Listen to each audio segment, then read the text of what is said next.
C ರೋಡ್ನಿಂದ ಅಡ್ಡಹೊಳೆಯವರೆಗೆ ರಾಷ್ಟ್ರೀಯ ಹೆದ್ದಾರಿಯ ಚತುಷ್ಪಥ ಕಾಮಗಾರಿ ನಡೀತಾ ಇದೆ. ಕಾಮಗಾರಿ ಏನು ನಡೀತಾ ಇದೆ, ಇದರಿಂದ ಎಲ್ರಿಗೂ ಒಳ್ಳೆಯದು ಅನ್ನುವಂತಹ ಒಂದು ಮಾತುಗಳು ಕೇಳಿ ಬಂದರೆ, ಮಳೆಗಾಲದಲ್ಲಿ ಈ ಹೆದ್ದಾರಿ ಕಾಮಗಾರಿ ಮಾಡ್ತಾ ಇರುವಂತಹ ಕಂಪನಿಯ ಅವಾಂತರಗಳಿಂದಾಗಿ ಆಗಿರುವಂತಹ ಅನಾಹುತಗಳು ಅದು ಬಹುಶಃ ನಾವು ಅದನ್ನು ಬರೀ ಮಾತಲ್ಲಿ ಹೇಳಿದರೆ ಸಾಕಾಗೋದಿಲ್ಲ. ಯಾಕಂತ ಹೇಳಿದರೆ ಆ ನಷ್ಟವನ್ನು ಅನುಭವಿಸಿದವರಿಗಷ್ಟೇ ಗೊತ್ತು ಅದರ ಒಂದು ಸಮಸ್ಯೆ ಏನು, ಅದರ ಪರಿಣಾಮ ಏನು ಅಂತದನ್ನು. ಬಹುಶಃ ಉಪ್ಪಿನಂಗಡಿಯಲ್ಲಿ ಬಹಳಷ್ಟು ಸಮಸ್ಯೆಗಳು ಈ ಒಂದು ಹೆದ್ದಾರಿ ಕಾಮಗಾರಿ ಆರಂಭ ಆದಾಗಿನಿಂದಲೂ ಕೂಡ ನಮಗೆ ಎದುರಾಗ್ತಾ ಇದೆ ಅನ್ನುವಂತಹ ಮಾತನ್ನು ಇಲ್ಲಿನ ಸ್ಥಳೀಯರು, ಇಲ್ಲಿನ ನಿವಾಸಿಗಳು ಅನೇಕ ಸಲ ಹೇಳಿದ್ದಾರೆ. ಅನೇಕ ಸಭೆಗಳಲ್ಲಿ ಕೂಡ ಈ ವಿಚಾರಗಳು ಪ್ರಸ್ತಾಪ ಆಗಿದೆ. ಬಹುಶಃ ಅದಕ್ಕೆ ಈಗ ತಾಜಾ ಉದಾಹರಣೆಯನ್ನು ಮತ್ತೊಂದು ನಾವು ನಿಮಗೆ ತೋರಿಸ್ತಾ ಇದ್ದೇವೆ. ಈಗ ನಾನು ನಿಂತಿರುವಂತಹ ಜಾಗ ಇದು ಉಪ್ಪಿನಂಗಡಿಯಲ್ಲಿ ಹೆದ್ದಾರಿ ಬದಿಯಲ್ಲಿ, ಅಂದರೆ ನೇತ್ರಾವತಿ ಸೇತುವೆಯ ಸ್ವಲ್ಪ ಹಿಂಭಾಗದಲ್ಲಿ ನಾನು ಇರುವಂಥದ್ದು. ಈ ಭಾಗದಲ್ಲಿ ಗಮನಿಸಬಹುದು, ಇದು ಹೆದ್ದಾರಿಯಲ್ಲಿ ಅಂತೂ ಈಗ ಸಂಚಾರವನ್ನು ಮಾಡೋದು ಬಹಳಷ್ಟು ಪ್ರಯಾಸದಾಯಕ. ಯಾಕಂತ ಹೇಳಿದರೆ ಅಲ್ಲಲ್ಲಿ ಹೊಂಡ ಗುಂಡಿಗಳಿಂದಾಗಿ ವಾಹನ ಸಂಚಾರ ಬಹಳಷ್ಟು ದುಸ್ತರ ಆಗಿದೆ. ಆದರೆ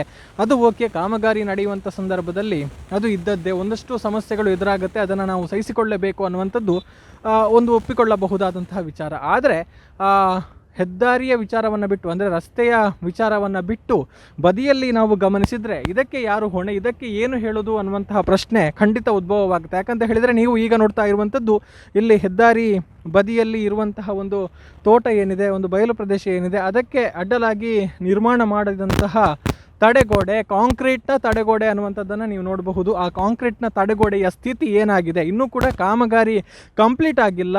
ಅಷ್ಟರ ಮಧ್ಯೆ ನಿರ್ಮಾಣಗೊಂಡಂತಹ ಇಷ್ಟು ಅಗಲದ ಕಾಂಕ್ರೀಟ್ ತಡೆಗೋಡೆ ಈ ರೀತಿ ಕುಸಿದು ಬಿದ್ದಿದೆ ಅಂತಾದರೆ ಇದಕ್ಕೆ ಏನು ಹೇಳಬೇಕು ಅನ್ನುವಂತಹ ಪ್ರಶ್ನೆ ಸ್ಥಳೀಯರಿಂದ ಉದ್ಭವವಾಗಿದೆ. ನೀವು ನೋಡಬಹುದು, ಅದು ಆ ಭಾಗದಲ್ಲಿ ಹೆದ್ದಾರಿ ಆದರೆ ಹೆದ್ದಾರಿಯ ಬದಿಯಲ್ಲಿ, ಅಂದರೆ ಹೆದ್ದಾರಿಯ ಬದಿಗೆ ಈ ರೀತಿ ತಗ್ಗು ಪ್ರದೇಶಗಳಿದ್ದಲ್ಲಿ ತಡೆಗೋಡೆ ನಿರ್ಮಾಣ ಮಾಡುವಂಥದ್ದು ಕಾಮಗಾರಿಯ ಸಂದರ್ಭಗಳಲ್ಲಿ ಅನುಸರಿಸಬೇಕಾದಂತಹ ನಿಯಮ. ಆದರೆ ಅದನ್ನು ಎಷ್ಟು ಗುಣಮಟ್ಟದಲ್ಲಿ ಮಾಡಿದ್ದಾರೆ ಅನ್ನುವಂಥದ್ದಕ್ಕೆ ಇದೊಂದು ತಾಜಾ ಉದಾಹರಣೆಯಾಗಿ ನಮಗೆ ನಿಲ್ಲುತ್ತೆ. ಮಾತ್ರ ಅಲ್ಲ, ಅದರ ಪಕ್ಕದಲ್ಲೇ ನಿರ್ಮಾಣವಾಗಿರುವಂತಹ ಚರಂಡಿಯ ಒಂದು ಪರಿಸ್ಥಿತಿಯನ್ನು ನೋಡ್ಬೋದು. ಅದು ಕೂಡ ವಾಲಿಕೊಂಡಿದೆ, ಅದು ಕೂಡ ಇತ್ತ ಕಡೆಗೆ ಕುಸಿದು ಬೀಳುವಂತಹ ಎಲ್ಲ ರೀತಿಯ ಲಕ್ಷಣಗಳು ಗೋಚರ ಆಗ್ತಾ ಇದೆ. ಹಾಕಿದಂತಹ ಮಣ್ಣು ಸಂಪೂರ್ಣವಾಗಿ ಕುಸಿದು, ಅಂದರೆ ತಡೆಗೋಡೆ ಕುಸಿದ ಪರಿಣಾಮ ಮಣ್ಣು ಕೂಡ ಕೆಳಕ್ಕೆ ಕುಸಿದಿದೆ.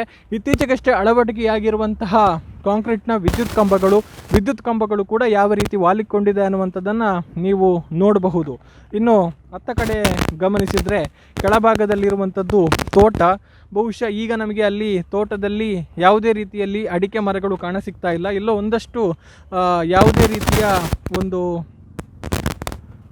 ಫಲಗಳಿಲ್ಲದೆ, ಅಂದರೆ ಎಲ್ಲ ರೀತಿಯ ಅಡಿಕೆ ಮರಗಳು ಸಂಪೂರ್ಣವಾಗಿ ನಾಶವಾಗಿರುವಂಥ ಸ್ಥಿತಿಯಲ್ಲಿ ಕಾಣ್ತಾ ಇದ್ದೇವೆ. ಆ ಭಾಗದಲ್ಲಿ ಒಂದಷ್ಟು ಅಡಿಕೆ ಮರಗಳಿದೆ. ಆದರೆ ತೋಟವನ್ನು ಗಮನಿಸಿದರೆ ಎಲ್ಲ ಕಡೆಯಲ್ಲೂ ಕೂಡ ನೀರು ತುಂಬಿಕೊಂಡು ಬಹುಶಃ ತೋಟ ನಿಷ್ಪ್ರಯೋಜಕ ಆಗುವಂತಹ ಎಲ್ಲ ರೀತಿಯ ಲಕ್ಷಣಗಳು ಕೂಡ ನಮಗೆ ಗೋಚರ ಆಗ್ತಾ ಇದೆ. ಸೊ ಈ ಬಗ್ಗೆ ಇನ್ನೊಂದಷ್ಟು ಅಲ್ಲಿನ ಕೃಷಿಕರಿದ್ದಾರೆ, ಅವರನ್ನು ಕೂಡ ಮಾತನಾಡಿಸುವಂಥ ಒಂದು ಪ್ರಯತ್ನವನ್ನು ಮಾಡ್ತೇವೆ. ಈಗ ನೋಡಬಹುದು, ಇದು ಸಂಪೂರ್ಣವಾಗಿ ನೀರು ತುಂಬಿಕೊಂಡು ಒಂದು ರೀತಿ ಹೊಳೆಯ ರೀತಿ ಗೋಚರ ಆಗ್ತಾ ಇದೆ. ಹೆದ್ದಾರಿ ಕಾಮಗಾರಿ ಆರಂಭ ಆದಾಗಿನಿಂದ ನಮಗೆ ಇದೇ ರೀತಿಯ ಪರಿಸ್ಥಿತಿ ಅನ್ನುವಂತಹ ಒಂದು ನೋವನ್ನು, ಬೇಸರದ ಮಾತನ್ನು ಇಲ್ಲಿನ ಸ್ಥಳೀಯ ಕೃಷಿಕರು ವ್ಯಕ್ತಪಡಿಸ್ತಾ ಇದ್ದಾರೆ. ಹಾಗಿದ್ರೆ ಕೃಷಿಕರು ಏನು ಹೇಳ್ತಾರೆ ಕೇಳೋಣ ಬನ್ನಿ.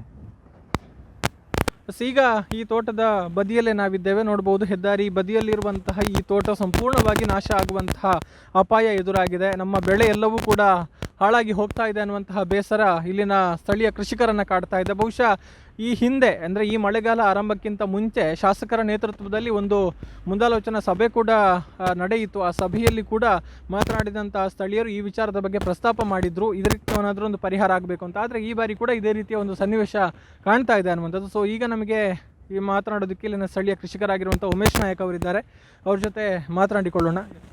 ಸ್ಥಳೀಯ ಕೃಷಿಕ ಉಮೇಶ್ ನಾಯಕ್ ಅಂತೇಳಿ. ಹೇಳಿ ಸರ್. ನೋಡಿ ಸರ್, ಮುಂಚೆ ನಾವು ಚಿಕ್ಕದಿರುವಾಗ ನದಿಯಲ್ಲಿ ನೀರು ಬರುವಾಗ ನೆರೆ ಬರ್ತಾ ಇತ್ತು.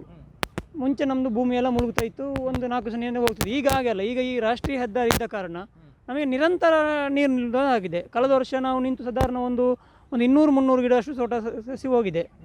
ಈ ವರ್ಷ ಮತ್ತು ಈ ವರ್ಷ ಸ್ವಲ್ಪ ಶಾಸಕರ ಹತ್ರ ಹೇಳಿ, ರಾಷ್ಟ್ರೀಯ ಹೆದ್ದಾರಿಯವನ ಹತ್ರ ಹೇಳಿ ಸ್ವಲ್ಪ ತೋಡಿನ ರಿಪೇರಿ ಮಾಡಿದ್ರು ನೋಡಿ, ಕಂಪ್ಲೀಟ್ ಜರ್ದು ಬಿದ್ದು ಇವತ್ತು ವಾಪಸ್ ಫುಲ್ ಆಗಿದೆ. ಈ ವರ್ಷ ಕೆಲವು ಅಡಿಕೆ ಮರಗಳು ಹೋಗ್ತದೆ, ಕೊಳೆ ರೋಗ ಬರ್ತಾ ಉಂಟು. ಈ ತೋಡಿನಲ್ಲಿ ನೀರು ಸಾಧಾರಣ ರಾಮನಗರದಿಂದ ಬರ್ತದೆ, ಸಾಧಾರಣ 5 ಕಿಲೋಮೀಟರ್ ದೂರದಿಂದ ಬರ್ತದೆ. ಮತ್ತು ಇಡೀ ಉಪ್ಪಿನಂಗಡಿ ಬೇಟೆಯ ನೀರು ಇದರಿಂದಲೇ ಬರೋದು. ಎಲ್ಲ ನೀರು ಬಂದು ನಮ್ಮ ಕೃಷಿ ಭೂಮಿ ಎಲ್ಲ ಹಾಳಾಗ್ತದೆ. ಇದಕ್ಕೊಂದು ಶಾಶ್ವತ ಪರಿಹಾರ ನಮಗೆ ಮಾಡಿಕೊಡ್ಬೇಕು. ಇಲ್ಲಾಂದರೆ ದೊಡ್ಡ ಒಂದು 20 ಫೀಟ್ ಅಷ್ಟು ಚರಂಡಿ ಅಡಿ ಮಾಡಿ ಅದು ವರ್ಷ ಪೂರ್ತಿ ಕ್ಲೀನ್ ಮಾಡುವಂಥ ವ್ಯವಸ್ಥೆ ಮಾಡಬೇಕು.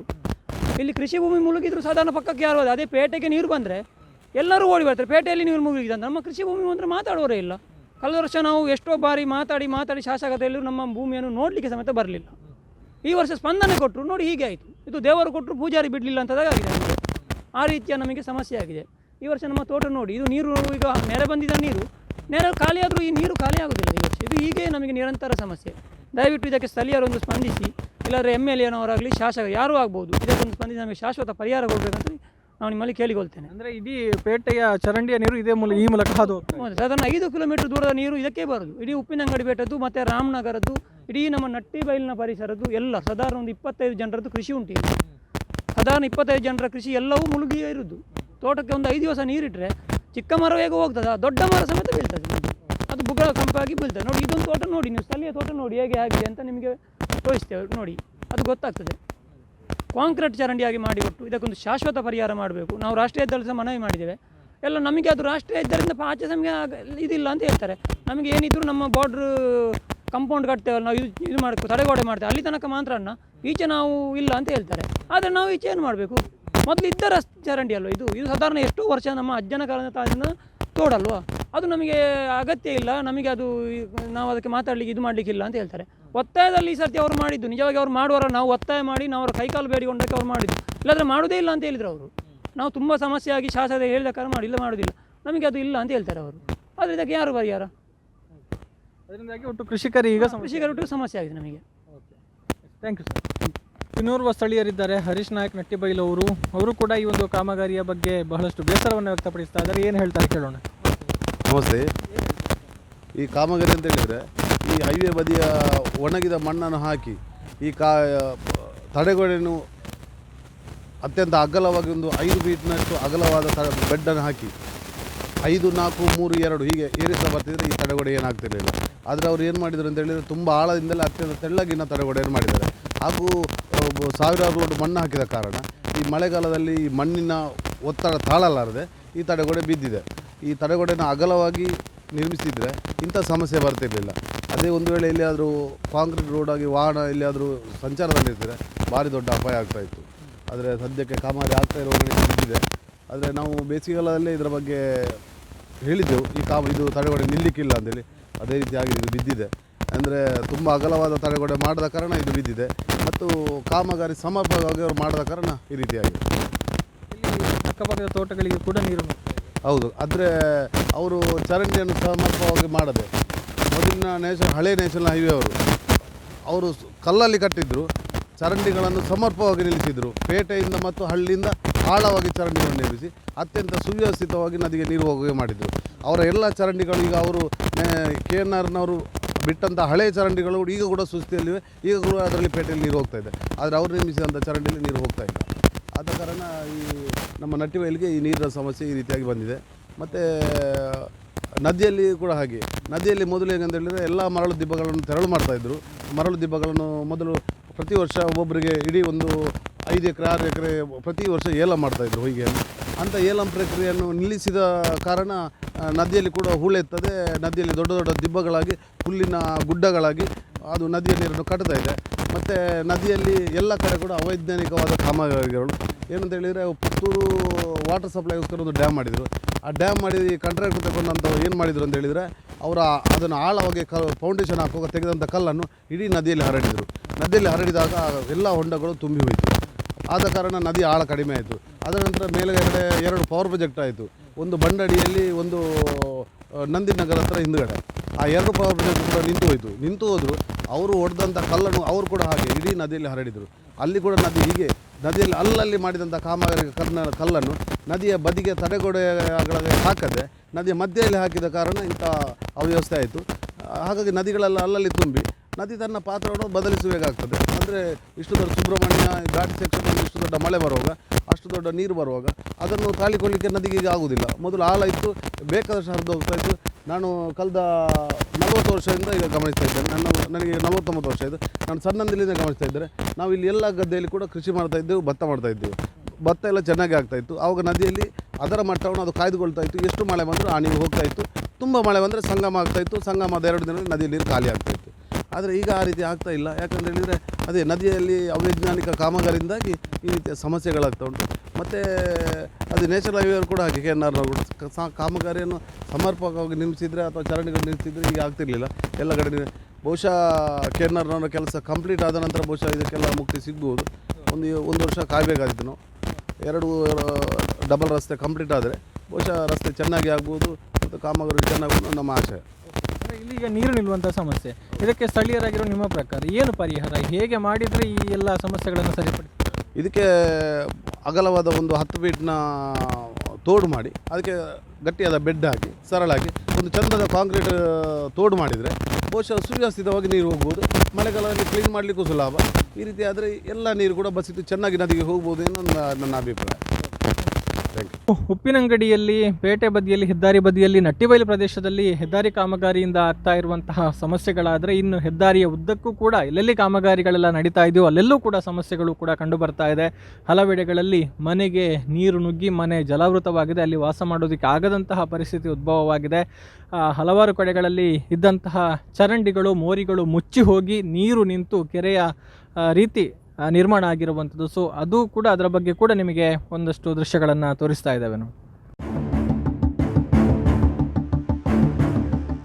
ನನ್ನ ಹೆಸರು ಅಬ್ದುಲ್ ರೆಹಮಾನ್ ಯೂನಿಕ್ ಅಂತೇಳಿ, ಪ್ರಧಾನ ಕಾರ್ಯದರ್ಶಿ ವಿಟ್ಲ ಉಪ್ಪಿನಂಗಡಿ ಬ್ಲಾಕ್ ಕಾಂಗ್ರೆಸ್ ಸಮಿತಿ.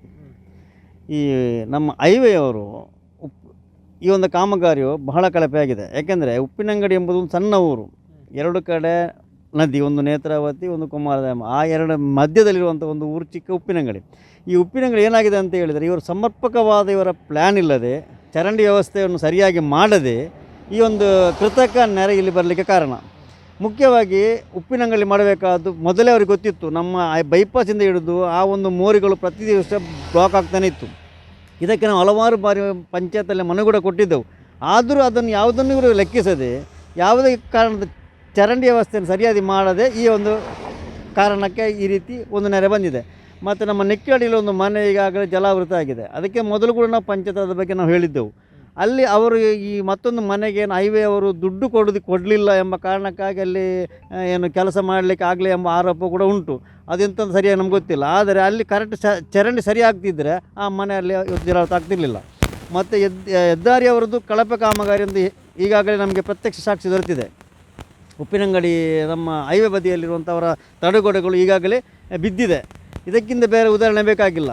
ಮತ್ತು ಇವರೊಂದು ರೋಡ್ ಮಾಡಬೇಕಾದ ಒಂದು ಪರ್ಯಾಯ ಒಂದು ರಸ್ತೆ ಮಾಡಬೇಕಿದ್ದರೆ ಸರಿಯಾಗಿ ಅದಕ್ಕೆ ಡಾಮರ್ ಹಾಕಿ ಉತ್ತಮ ಮಟ್ಟದ ಮಾಡಬೇಕಿತ್ತು. ಒಂದು ಮಳೆಗೆ ಕಿತ್ತು ಹೋಗುವಂಥ ಇವರು ಮಾಡಿದರೆ ನಮ್ಮ ರಸ್ತೆಯಲ್ಲಿ ಮತ್ತೆ ಹೊಂಡಾಗದೇನಾಗ್ತದೆ. ಆದ್ದರಿಂದ ಇವರಿಗೆ ಇವರಿದ್ದಾರೆ ನಮ್ಮ ಹೈವೇಲಿ ಟೆಂಡರ್ ವಹಿಸಿದ್ದಾರೆ, ಅವರನ್ನು ಕಪ್ಪು ಪಟ್ಟಿಗೆ ಸೇರಿಸಬೇಕು ಅಂತ ನಾನು ಒತ್ತಾಯ ಮಾಡ್ತಾ ಇದ್ದೇನೆ. ಯಾಕಂದರೆ ಒಂದು ಮಾಡುವಾಗ ಅವರಿಗೆ ಪ್ಲ್ಯಾನ್ ಬೇಕು, ಒಂದು ಪ್ಲ್ಯಾನ್ ಬೇಕು, ಹೇಗೆ ಹೋಗಬೇಕು. ಈ ರೀತಿ ಜನರಿಗೆ ಈಗ ಇಂತೆಲ್ಲ ದೊಡ್ಡ ಕಾಮಗಾರಿ ನಡೆಯುವುದು ಜನರ ಇದಕ್ಕಾಗಿ, ಅಭಿವೃದ್ಧಿಗಾಗಿ ಮತ್ತು ಜನರಿಗಾಗಿ ಮಾಡುವುದು. ಇವರು ಮಾಡೋದು ಜನರಿಗೆ ಉಪದ್ರ ಆಗೋದಾದರೆ ಇಂಥ ಇವರ ಕಾಮಗಾರಿ ಯಾಕೆ? ಅದು ಇವರ ಕಾಮಗಾರಿ ಬಹಳ ಸಮಯದಿಂದ ಕುಂಠಿತ ಸಾಗ್ತಾ ಇದೆ. ಒಂದು ಬೇಕಾದ ಒಂದು ವ್ಯವಸ್ಥೆ ಎಲ್ಲಿ ಬೇಕು ಅಲ್ಲಿಗೆ ಒಂದು ಫಾಸ್ಟ್ ಮಾಡುವಂಥ ಸಿಸ್ಟಮ್ ಇಲ್ಲ. ಅಲ್ಲಲ್ಲಿ ಸ್ವಲ್ಪ ಆಗ್ದಾಕೆ ಹೋಗೋದು. ಇಲ್ಲಿ ಮಸೀದಿ ಬಳಿಯಲ್ಲಿ ಕೂಡ ಒಂದು ದೊಡ್ಡ ನೀರು ನಿಂತು ಮೊನ್ನೆ ನಾವು ಮತ್ತೆ ಫೋನ್ ಮಾಡಿ ಇಂಜಿನಿಯರಿಗೆ ಫೋನ್ ಮಾಡಿದ ನಂತರ ಅಲ್ಲಿಂದ ಬಂದವರು ತೆಗೆದದ್ದು. ಈಗಲೂ ಕೂಡ ಅಲ್ಲಿಂದ ತೆಗಿತಾ ಇದ್ದಾರೆ ನೋಡಿ. ಅದರ ಮಸೀದಿ ಪಕ್ಕದಲ್ಲಿ ದೊಡ್ಡ ಒಂದು ಮೋರಿಯಾಗಿ ಆಗಿದೆ. ಇದರ ಟೋಟಲ್ ಆಗಿ ಹೇಳಬೇಕಾದ್ರೆ ಇವರೊಂದು ವ್ಯವಸ್ಥಿತವಾದ ಪ್ಲ್ಯಾನ್ ಇಲ್ಲದೆ ಇವರು ಮಾಡುವಂಥ ಎಂಥ ಒಂದು ವ್ಯವಸ್ಥೆ. ಆದ್ದರಿಂದ ಈ ಇದಕ್ಕೆಲ್ಲ ಕಾರಣ ನಮ್ಮ ಹೈವೇ ಡಿಪಾರ್ಟ್ಮೆಂಟ್ ಅಂತ ಹೇಳಲಿಕ್ಕೆ ಬಯಸ್ತಾ ಇದ್ದಾರೆ. ಈಗ ಇದೆಲ್ಲ ಶಾಸಕರ ಗಮನಕ್ಕೆ ತಂದಿದ್ದೀರಿ ನೀವೆಲ್ಲ ಗ್ರಾಮಸ್ಥರು ಸೇರಿಕೊಂಡು. ಈಗ ಶಾಸಕರು ಏನು ಈ ಬಗ್ಗೆ ಹೇಳಿದ್ದಾರೆ? ಶಾಸಕರು ನಿನ್ನೆ ಬಂದು ವೀಕ್ಷಣೆ ಮಾಡಿದಂತ ಹೇಳಿದ್ದಾರೆ. ಅದನ್ನು ಅವರಿಗೆ ಇಂಜಿನಿಯರಿಗೆ ಫೋನ್ ಮಾಡಿ ಅವರಿಂದ ರಿಪೋರ್ಟ್ ಕೇಳಿದ್ದಾರೆ. ಆಫೀಸಿಗೆ ಬರಲಿಕ್ಕೂ ಅವ್ರಿಗೆ ಹೇಳಿದ್ದಾರೆ ಅಂತ ನಿನ್ನೆ.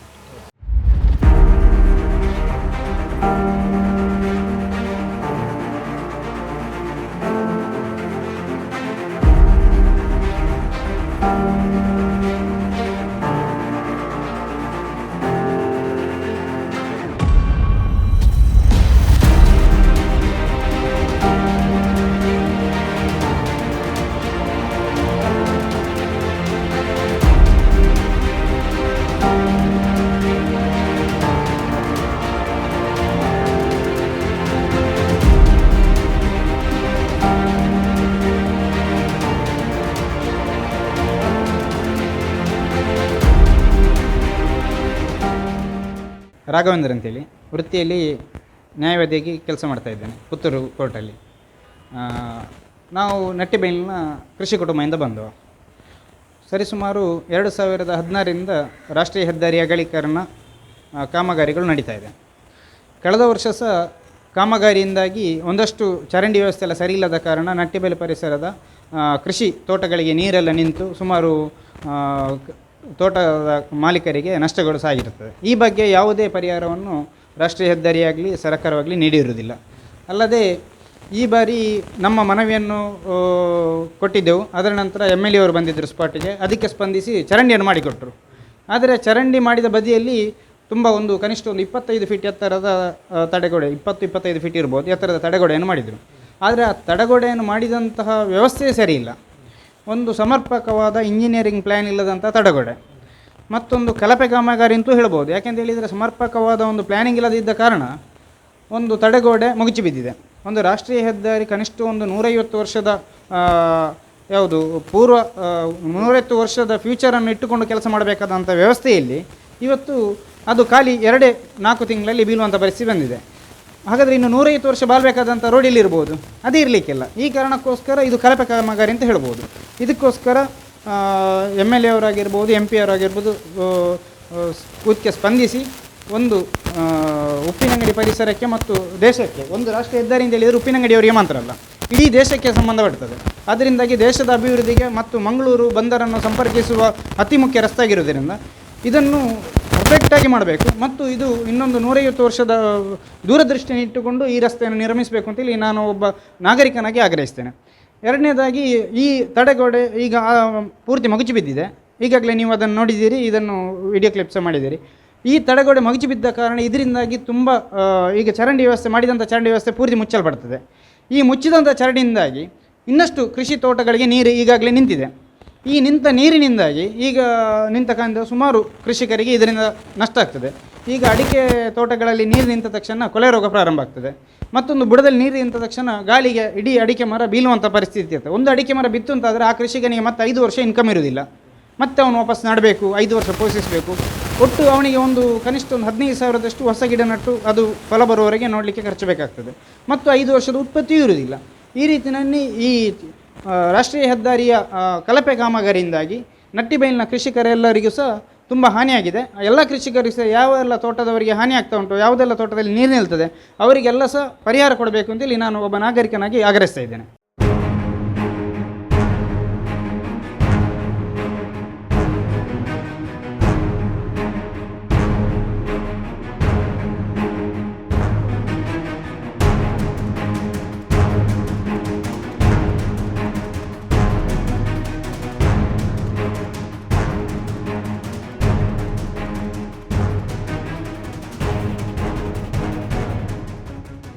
ಇದಿಷ್ಟು ಉಪ್ಪಿನಂಗಡಿ ಭಾಗದಲ್ಲಿ ನಡೀತಾ ಇರುವಂತಹ ಹೆದ್ದಾರಿ ಕಾಮಗಾರಿಯಿಂದಾಗಿ ಆಗ್ತಾ ಇರುವಂತಹ ಅವಾಂತರಗಳು. ಈಗಾಗಲೇ ಈ ಬಗ್ಗೆ ಶಾಸಕರು ಗಮನ ಹರಿಸಿದ್ದಾರೆ. ಸ್ಥಳಕ್ಕೆ ಭೇಟಿಯನ್ನು ಕೊಟ್ಟು ಪರಿಶೀಲನೆಯನ್ನು ಮಾಡಿ ಸಂಬಂಧಪಟ್ಟವರಿಗೆ ಒಂದು ಸೂಚನೆಯನ್ನು ಕೂಡ ಕೊಟ್ಟಿದ್ದಾರೆ ಎನ್ನುವಂತಹ ಮಾಹಿತಿ ಇರುವಂಥದ್ದು. ನೋಡಿ, ಅದು ತಡೆಗೋಡೆ ವೈಜ್ಞಾನಿಕ ರೀತಿಯಲ್ಲಿ ಮಾಡಲಿಲ್ಲ, ಟೆಕ್ನಿಕಲಿ ಅದನ್ನು ಆ ರೀತಿ ಮಾಡೋದಲ್ಲ. ಈಗ ನನ್ನ ಮನೆ ಹತ್ರನೂ ತಡೆಗೋಡೆ ಮಾಡಿದ್ದಾರೆ. ಅದು ನಾನು ದುಡ್ಡು ಕೊಟ್ಟು 60 ಲಕ್ಷ ರೂಪಾಯಿ ದುಡ್ಡು ಕೊಟ್ಟು ನಾನು ಮಾಡಿಸಿದಂಥ. ಈಗ ನಾನು ಬಿಲ್ಡರ್, ನಾವು ಮಾಡುವಾಗ ಏನು ಮಾಡ್ತೀವಿ ಅಂತ ಹೇಳಿದ್ರೆ, ನಮ್ಮ ಟೆಕ್ನಿಕಲ್ ಸ್ಪೆಸಿಫಿಕೇಷನ್ ಹೇಗೆ ಅಂತ ಹೇಳಿದ್ರೆ 30 ಫೀಟ್ ಹೀಗೆ ಮೇಲೆ ಹೋದರೆ ಅದರ ಲೆಗ್ ಒಳಗಡೆಗೆ 15 ಫೀಟ್ ಇರ್ತದೆ. ಹಾಗಾದರೆ ಇಲ್ಲಿ ಮಣ್ಣು ಬೀಳ್ತದೆ, ಆ ಕಡೆ ಅದು ಬೀಳಲಿಕ್ಕೆ ಬಿಡುವುದಿಲ್ಲ. ಇವ್ರದ್ದು ಸ್ಟ್ಯಾಂಡ್ ಟೇಬಲ್ ಬೇಸಿಸ್ಸು ಟೆಕ್ನಿಕ್. ಅದಂದರೆ ಈ ಕಡೆಯಿಂದ ಲೋಡ್ ಬಿದ್ದಾಗ ಆ ಕಡೆ ಮಲಗಿ ಬೀಳಲೇಬೇಕು, ಅದರಲ್ಲಿ ಏನಿಲ್ಲ. ಈ ಥರ ಅವರು ಪ್ಲ್ಯಾಟ್ಫಾರ್ಮ್ ಮಾಡಿದರೆ 100% ಕಾಂಕ್ರೀಟ್ ತಡೆಗೋಡೆ ಬೀಳುವುದೇ ಇಲ್ಲ. ಇಲ್ಲೇ ಮಣ್ಣು ಇರ್ತದಲ್ಲ, ಈ ಮಣ್ಣನ್ನು ತೆಗೆದು ಅದು ಕೊಟ್ಟಲ್ಲಿ ಹಾಕಿದಾಗೆ ಹಾಗೆ ಹಾಕಬೇಕು. ಅದು ಟೆಕ್ನಿಕಲಿ ಇದಿಲ್ಲ. ಅವರಿಗೆಲ್ಲ ಮಾತಾಡಿದ್ದೀನಿ NHನವರಿಗೆ, ಅವರು ಅದನ್ನೆಲ್ಲ ತೆಗೆದು ಹೊಸತು ಮಾಡ್ತೀನಿ ಅಂತ ಹೇಳಿದ್ದಾರೆ. ದೇ ಆರ್ ಓನ್ ಕಾಸ್ಟ್, ಬೇರೆ ಕಾಸ್ಟ್ ಏನು ಇನ್ಕ್ರೀಸ್ ಮಾಡಲಿಕ್ಕೆ ಬರೋದಿಲ್ಲ ಅವರಿಗೆ. ಅದಕ್ಕೆ ಇಷ್ಟು ವರ್ಷ ಅಂತ ಅವರು ಇದು ಮಾಡಬೇಕು. ಅದರಲ್ಲಿ ಡ್ಯಾಮೇಜ್ ಆಗಿರುವಂಥದ್ದು ಪುನಃ ಅದನ್ನು ಮಾಡುವಂಥದ್ದು ಕೆಲಸ ತುಂಬ ಟೈಮ್ ತಗೊಳ್ತದೆ. ಆ ಮಳೆಗಾಲದಲ್ಲಿ ಈ ಕಡೆ ಅಂದರೆ ಆ ಕಡೆ ಕಾಂಟ್ರಾಕ್ಟ್ರ್ಗಳಿಗೆ, ಇಲ್ಲದಿದ್ದರೆ ಈ ಸಿವಿಲ್ ಇಂಜಿನಿಯರ್ಸ್ ಏನಿದ್ದಾರೆ ಎಸ್ಟಿಮೇಟ್ ಮಾಡೋರಿಗೆ ಈ ಮಳೆಗಾಲದ ಇಲ್ಲಿನ ನೇಚರ್ ಗೊತ್ತಿರೋದಿಲ್ಲ. ಅದಕ್ಕಾಗಿ ಅವರು ಎಲ್ಲ ಕಡೆ ಮಾಡಿದ ಥರ ಇದೇ ಥರ ರಿಟೈನಿಂಗ್ ವಾಲನ್ನು ಮಾಡಿರ್ತಾರೆ, ಡಿಸೈನ್ ಮಾಡಿರ್ತಾರೆ. ಅದರಿಂದ ತೊಂದರೆ ಆಗಿದೆ. ಬಹುಶಃ ದೇವ್ರ ದಯಿಂದ ಯಾರಿಗೂ ಡ್ಯಾಮೇಜ್ ಏನಾಗಲಿಲ್ಲ. ಅದು ಕಳಪೆ ಕಾಮಗಾರಿ ಅಂತ ಹೇಳಲಿಕ್ಕೆ ಆಗೋದಿಲ್ಲ. ಕಳಪೆ ಕಾಮಗಾರಿ ಅಂತ ಹೇಳಿದ್ರೆ ಅದು ಪುಡಿ ಪುಡಿಯಾಗಿ ಬಿದ್ದರೆ ಕಳಪೆ ಕಾಮಗಾರಿ ಅಂತ ಹೇಳ್ಬೋದು. ಇದು ಟೆಕ್ನಿಕಲ್ ಪ್ರಾಬ್ಲಮ್, ಅಂದರೆ ಅವನು ಡಿಸೈನ್ ಮಾಡುವಾಗ ಅವನು ಪ್ರಾಬ್ಲಮ್ ಡಿಸೈನ್ ಮಾಡೋದ್ರಿಂದ ಈ ರೀತಿ ಆಗಿದೆ. ಅದನ್ನೇ ಎಲ್ ಶೇಪಲ್ಲಿ ಮಾಡ್ತಾಯಿದ್ರೆ ಏನಾಗ್ತಾ ಇರಲಿಲ್ಲ. ಅದನ್ನು ಹೊಸದಾಗಿ ಮಾಡುವಂಥ ಕೆಲಸವನ್ನು ಮಾಡ್ತೀವಿ. ಮುಂದಿನ ಸಲ ಮಾಡುವಾಗ ಅವರಿಗೆ ಗೈಡ್ಲೈನ್ಸ್ ಕೊಟ್ಟಿದ್ದೀನಿ. ನೀವು ದಕ್ಷಿಣ ಕನ್ನಡಕ್ಕೆ ಮಳೆ ಜಾಸ್ತಿ ಬೀಳುವಂಥ ಜಾಗಕ್ಕೆ ಯಾವ ರೀತಿ ಡಿಸೈನ್ ಮಾಡಬೇಕು, ಯು ಟೇಕ್ ದ ಟೆಕ್ನಿಕಲ್ ಇದು structural design from any of south ಕೇಂದ್ರ ಇಂಜಿನಿಯರ್ಸ್ ಅಂತ ಸೆಕ್ಚರಲ್ ಡಿಸೈನರ್ಸ್ ಅದು ಅದರ ಪ್ರಾಬ್ಲಮ್, ಅದನ್ನು ಸರಿ ಮಾಡುವಂಥ ಕೆಲಸವನ್ನು ಮಾಡ್ತೀವಿ. ಸ್ಥಳೀಯರು ಕೂಡ ಹೇಳ್ತಾ ಇದ್ದಾರೆ, ಆದಷ್ಟು ಬೇಗ ಕಾಮಗಾರಿಯನ್ನು ಮುಗಿಸಿ ಸಮರ್ಪಕವಾಗಿ ಮಾಡಿ ಈ ರೀತಿಯ ಸಮಸ್ಯೆಗಳಿಗೆ ಪರಿಹಾರವನ್ನು ಕಂಡುಕೊಳ್ಬೇಕು. ಇಲ್ಲದಿದ್ದರೆ ಇದು ಮುಂದಿನ ದಿನಗಳಲ್ಲಿ ಇನ್ನಷ್ಟು ಗಂಭೀರ ಸಮಸ್ಯೆಗಳನ್ನು ಉಂಟು ಮಾಡೋದರಲ್ಲಿ ಯಾವುದೇ ರೀತಿಯ ಸಂಶಯ ಇಲ್ಲ ಅನ್ನುವಂಥದ್ದು. ಹಾಗಾಗಿ ಆದಷ್ಟು ಬೇಗ ಈ ಬಗ್ಗೆ ಸಂಬಂಧಪಟ್ಟವರು ಗಮನ ಹರಿಸಿ ಕಾಮಗಾರಿಗಳನ್ನು ಗುಣಮಟ್ಟದಲ್ಲಿ ಮಾಡಿ ಸಾರ್ವಜನಿಕರಿಗಾಗಲಿ ಜನರಿಗಾಗಲಿ ಯಾವುದೇ ರೀತಿಯ ತೊಂದರೆಗಳಾಗದ ಹಾಗೆ ಕ್ರಮವನ್ನು ಕೈಗೊಳ್ಳಲಿ ಅನ್ನುವಂಥದ್ದು ಸುದ್ದಿ ಆಶಯ ಕೂಡ. ದೀಪಕ್ ಕುಬಾರ್, ಧನುಷ್ ಪುತ್ತೂರ್ ಜೊತೆಗೆ ಗೌತಮ್ ಶೆಟ್ಟಿ, ಸುದ್ದಿ ನ್ಯೂಸ್, ಉಪ್ಪಿನಂಗಡಿ. ಸುದ್ದಿ ಚಾನಲ್, ಕ್ಷಣ ಕ್ಷಣದ ಸುದ್ದಿಗಾಗಿ.